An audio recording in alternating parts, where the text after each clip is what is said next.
Welcome to the Fun Astrology Podcast for Hump Day, middle of the week, Wednesday. Thomas Miller here. Thank you so much for joining us. And we are in the middle of this quiet lull period in between the eclipses.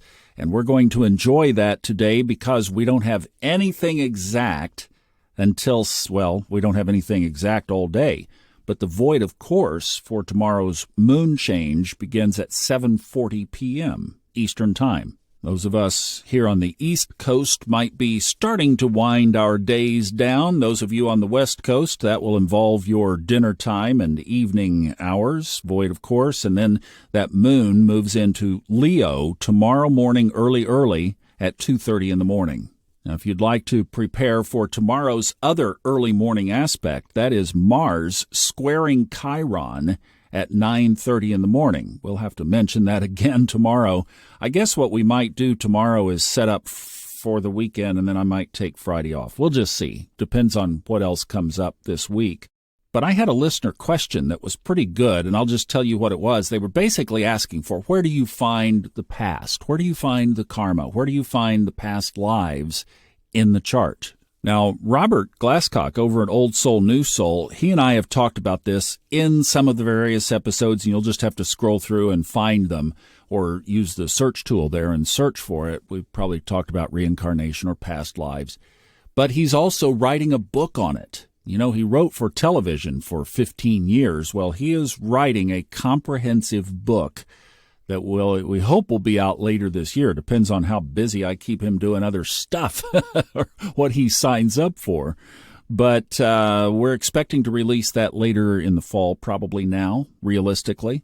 But that is coming, and it will be comprehensive. I'm going to tell you just the starting places, and the reason I'm kind of mentioning this is one of those places to look is Chiron itself. Because, and see, I use Chiron, he doesn't, so I can talk about it over here. But Chiron shows us, in my opinion, and I've seen it play out in my own chart and in my own life, it's a for real deal, that it shows us where some of those deeper wounds from our past lives appear in this life. We talked about this last week, too. The Chiron return was pivotal in my own changing my life, right there at the marker of age 50. In my own chart, Chiron in the equal house system shows up in the 8th house, whole sign shows up in the 9th house, and for that one, I've had wounds in both. I could definitely say equally in both areas, especially in the 8th house, things coming down from the family, things passed down from the family have not worked out well for me. There's a connection there that we've resolved, we've worked on. I had a past life connection with the mother of my children and a financial obligation due to her, a karmic debt of physical money.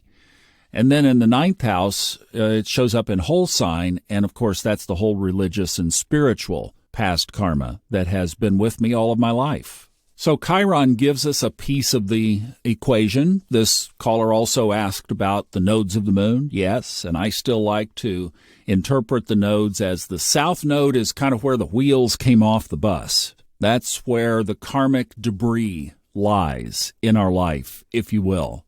It's what we are good at. It's something that we default to. We want to go back to that mode, but moving toward the conditions of the north node is more aligned with our path. Steve Forrest has a really good course available on his website about that and talks about it in basically the same kind of terms, that you can paint a story from that kind of picture of what the past might have looked like and how you can move to the other side of the chart, to the north node, from that south node characteristic of the past, and find the solutions to the dilemma. And then back to Robert and some of what we've talked about in the other podcast. The 12th house is said to be the house where we look for what the past life before this one was. Characteristics, maybe the sign involved, planets in the 12th house, unresolved or leftover issues might show up in there. Another way that I think also parallels that to some degree are the draconian charts. You can set up a draconian chart. There are several software programs that do that, and that is also a chart that is supposed to paint a picture of what the past looked like. And then taking it one step farther back from that, the ninth house is supposed to carry the characteristics that set up that 12th house past life. Now that sounds complicated, but as you synthesize all of that, the way that you interpret and put together the pieces of anything else, you can just chunk it down. Take the chiron by itself. Take the nodes by themselves.